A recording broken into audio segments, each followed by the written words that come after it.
¿Cómo andan? Arrancamos una vez más con un nuevo tema. En este caso en particular, como muy bien están viendo a modo de spoiler, arreglos dinámicos. ¿Qué quiere decir esto? Que vamos a ver uno de los posibles motivos por los cuales todo lo que estuvimos viendo sobre el manejo dinámico de la memoria suele ser útil. ¿Sí? Yo les mostré algunas de las utilidades por las cuales uno podría trabajar con memoria dinámica, básicamente para optimizar justamente el uso de la memoria y para liberar recursos cuando uno ya no los necesita más. ¿Sí? Esas como son las funciones que estuvimos viendo de este tema, pero pasemos a ver algunas cuestiones más interesantes también. Y en particular, la flexibilidad que le podemos dar a nuestros arreglos con este nuevo tema. ¿Sí? Hasta ahora nosotros venimos trabajando los vectores con esta estructura, es decir, uno define un vector y en algún momento tiene que decir qué tamaño va a ocupar dicho vector, y una vez que uno tiene definido el vector, acá qué es lo que ocurre, en este instante se reserva memoria para 5 elementos, de este caso del tipo entero, y estas 5 posiciones de la memoria son ocupadas y reservadas por esta declaración de esta variable en el main.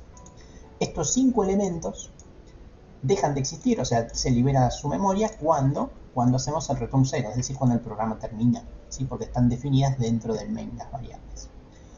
Bueno, y nada, uno obviamente podría cargar el vector con 5 elementos, ¿no? Ya sean aleatorios, por teclado o con cualquiera de las metodologías que estuvimos viendo, ¿no? Entonces ponemos los 5 elementos en estas 5 posiciones.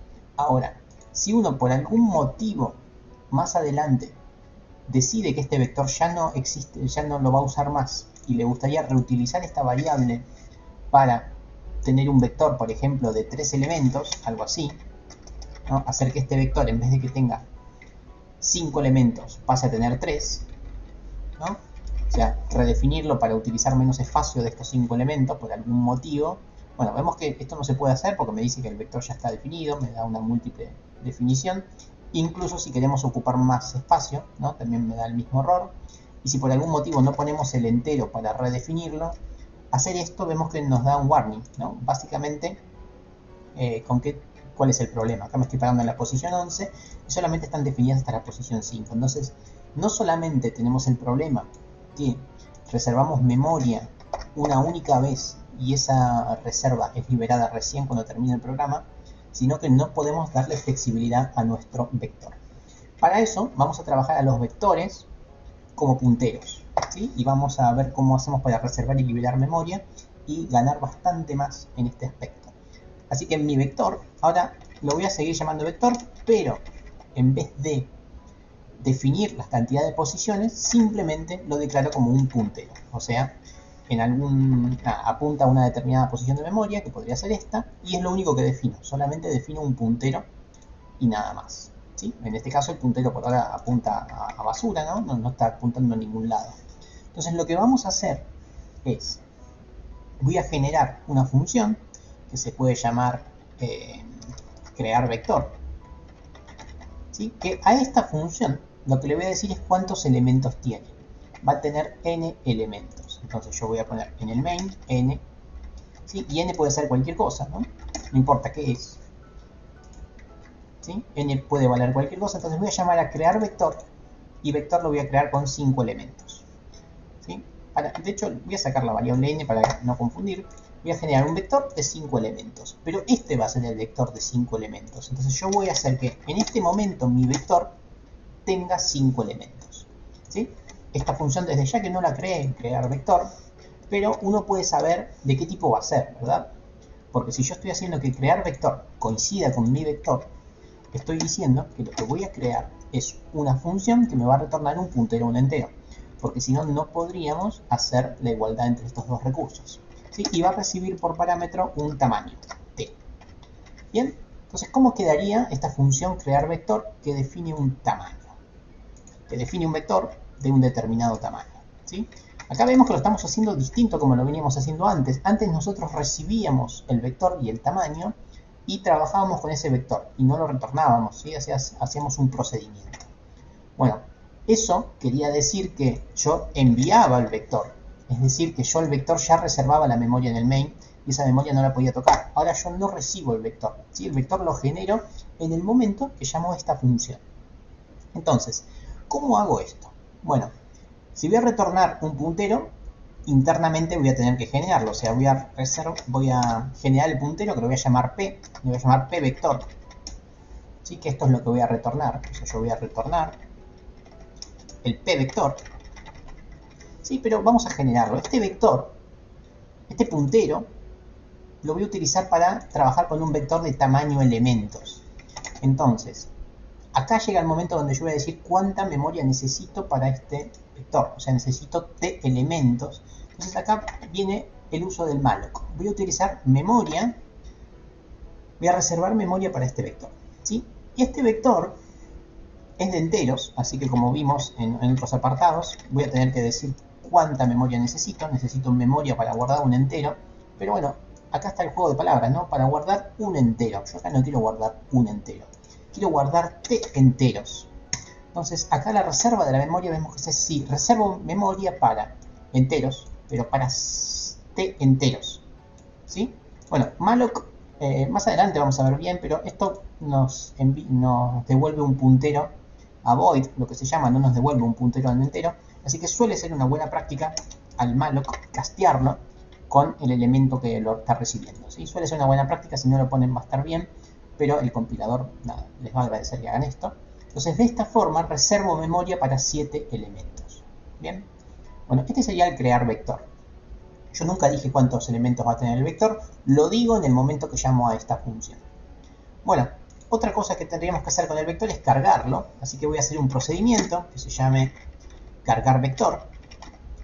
Y acá voy a recibir el vector como un puntero y voy a recibir la cantidad de elementos. Acá no hay mayores cambios, ¿sí? Recibo la cantidad de elementos y el puntero del vector y lo voy a cargar. Así que lo cargo con un for que se mueve desde igual 0 hasta, en este caso, hasta t.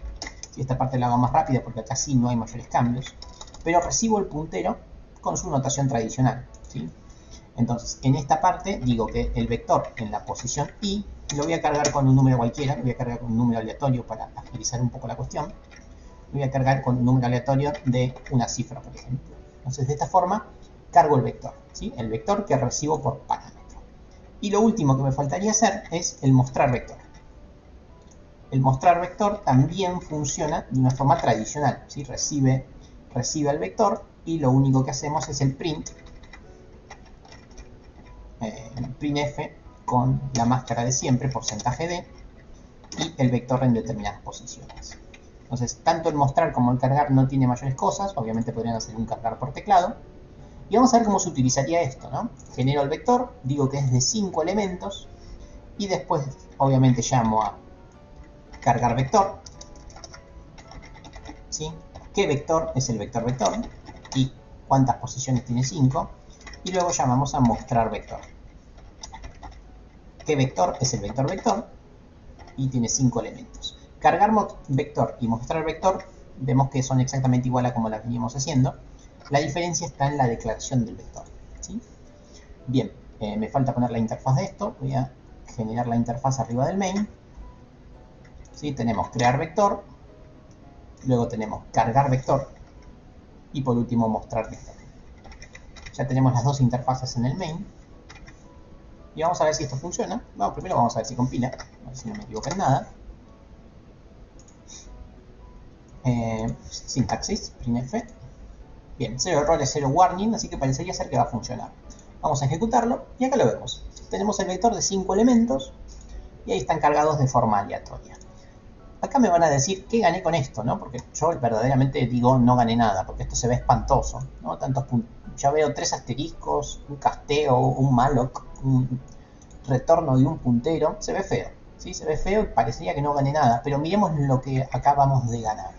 Yo puedo reutilizar esta variable, llamar a crear vector otra vez, ¿sí? Y decir que ahora mi vector va a ser de 11 elementos y nuevamente hacer lo mismo con la carga y el mostrar vector, pero ahora para 11 elementos. ¿Sí? Quizás me queda fea la visualización porque no le presté mucha atención a eso, ¿no? Tenemos los 5 primeros elementos y luego tenemos 11 elementos más. Voy a mejorar un poco el mostrar vector para que se note mejor, ¿sí? Para que se dé más por aludido que de verdad son 2 vectores, ¿sí? primer vector de 5 elementos y utilizando la misma variable, ahora tengo 11 elementos, ya no más 5, y estoy utilizando el mismo vector. Eso antes no podíamos hacerlo. Ahora, gracias a este manejo dinámico, sí podemos. Pero bueno, la verdad es que así como está, no está del todo bien. Porque cuando yo hago esto acá, ¿sí? Estoy reservando memoria para 5 posiciones, que esto era más o menos lo que veníamos haciendo antes en el main, y luego vengo acá en crear vector y reservo memoria para 11 posiciones. No las voy a contar, pero ahí hay 11 posiciones. El problema es que también tenía reservada para 5 posiciones y esto para 11. Son distintas posiciones que reservan memoria, y la realidad es que estas 5 posiciones yo ya no las uso, porque este vector lo quiero pisar con este de 11. Entonces lo que tendríamos que hacer acá es liberar el vector, ¿sí? El vector que se llama vector. ¿Cómo se hace eso? Bueno, vamos a hacerlo. Va a ser un procedimiento que se llama void liberar vector, que lo único que necesita conocer es el vector, ¿sí? ¿Cómo se hace para liberar memoria en un vector? Bueno, sencillito. Esto lo vimos también, lo estuvimos utilizando. La liberación, no la habíamos usado, simplemente se las mostré cómo se hace, pero nunca lo habíamos usado. Se hace por medio del comando contrario al malloc, que es el free, ¿sí? El free libera la memoria que reservaste. Entonces, en este instante, como yo dejo de usar este vector con 5 posiciones y empiezo a usar otro vector de 11, ahora libero estas 5 posiciones y luego reservo otras 11, ¿sí? Porque si yo no hago esto, el programa funciona, pero estas 5 quedan inutilizables, ¿sí? Y justamente la gracia del manejo dinámico de la memoria es justamente que se pueda optimizar el uso de la memoria, ¿sí? Y no reservar y reservar y reservar, porque si siempre reservamos, hubiéramos hecho como trabajábamos antes y esperar a retorno 0 para que se libere la memoria. Liberar vector, bueno, si pongo el asterisco de este lado difícilmente funcione. Y acá también lo puse mal, listo. Pero ahora sí debería compilar sin ningún tipo de inconveniente. Ahí lo tenemos y obviamente todo funciona y funciona exactamente de la misma forma. Si no me falla la memoria me está dando siempre los mismos números, y eso es porque me falta el include times n, ¿sí? Pero bueno, la cuestión del tema nuevo terminó, ¿sí? Acabamos de ver cómo se manejan los vectores de forma dinámica, ¿sí? Lo mismo, acá me faltaría ese runtime null, pero bueno, no es contenido del video en sí. Bueno, entonces ya tenemos como lo básico de un vector. Entonces yo claramente les puedo dejar tarea para que practiquen con un vector, que de hecho la tarea la tengo escrita por acá. Esta sería la tarea, ¿no? Hacer un cargar pero por teclado, cargar un vector pero desde un txt, y luego hacer los dos tipos de búsqueda, es decir, la secuencial y la binaria desde un vector pero con memoria dinámica, y hacer los 3 tipos de métodos de ordenamiento, pero también trabajando de forma dinámica a los vectores. Bueno, en el próximo video vamos a trabajar lo mismo, pero con matrices de más de una dimensión. En este caso con vectores de 2 dimensiones, o sea, con array de 2 dimensiones, o sea, con matrices. Así que en el próximo video vamos a hacer exactamente lo mismo, pero con matrices. Y ahí vamos a notar como lo que ganamos es aún más que con vectores.